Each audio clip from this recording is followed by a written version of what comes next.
За би өнөөдөр та бүхэнд энэ бөөрнгийн ааруул хэвлэх машинаар одоо хэрхэн ааруул хийх тухай үзүүлэх гэж байна. Гэтэ ааруул гэхээр зэрэг дандаа л одоо нэг гашуун, нясан, эсгэлэн тийм амттай байхалгүй тийм ээ. Ааруул маань бас гоё жимстэй байж болно.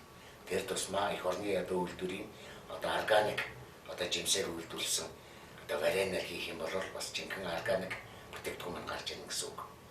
Тэгэхээр би одоо ааруулаа хийхэд болж өгөх зэрэг энэ одоо арц маань байж байна. За энэ арц. За энэ арцсан дээр би энэ варенер холно. Варенер холоод хэрвээ арц маань одоо ингээд хэтэрхийх аргуун байх юм бол би жаахан сүүн нэмж өгнө. Аргуун биш байх юм бол би машинд оруулна.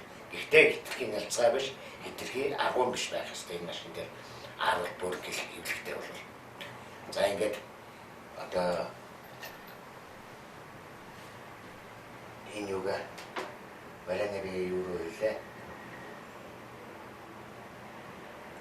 За ерөнхийдөө бол бас хэтэрхий хийж бас болохгүй.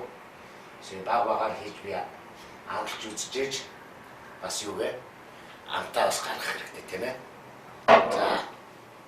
За би одоо арц жимсдэг болж байж байна. За арц маань бол одоо дээр нэг ийм их маягтай одоо ингээд одоо энэ юугаа машинлаа арц хийя.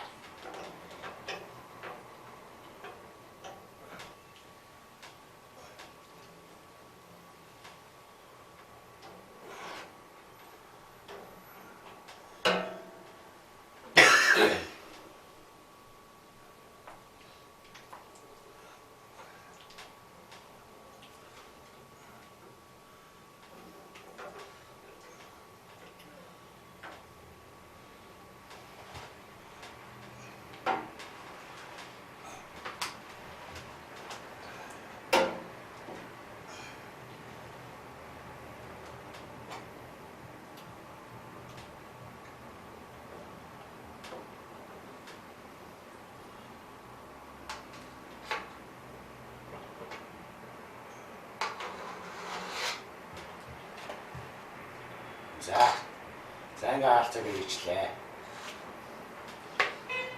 Би одоо ааруулаа хийх гэж байна.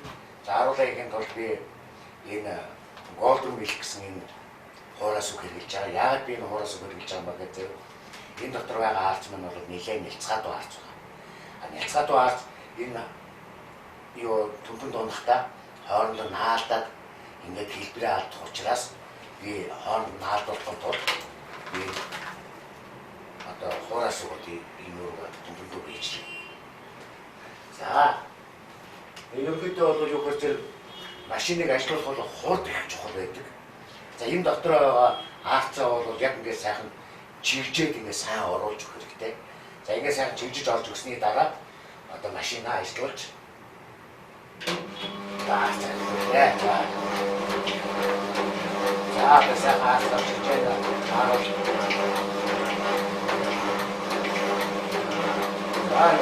хурд гараад ирлээ. За яа одоо хавд үзээ. Одоо ийм хөөрхөн хөрөлхий харуул гарч ирсэн байна. За энэ одоо ийм хөөрхөн хөрөлхий харуул гараад ирсэн байж байна.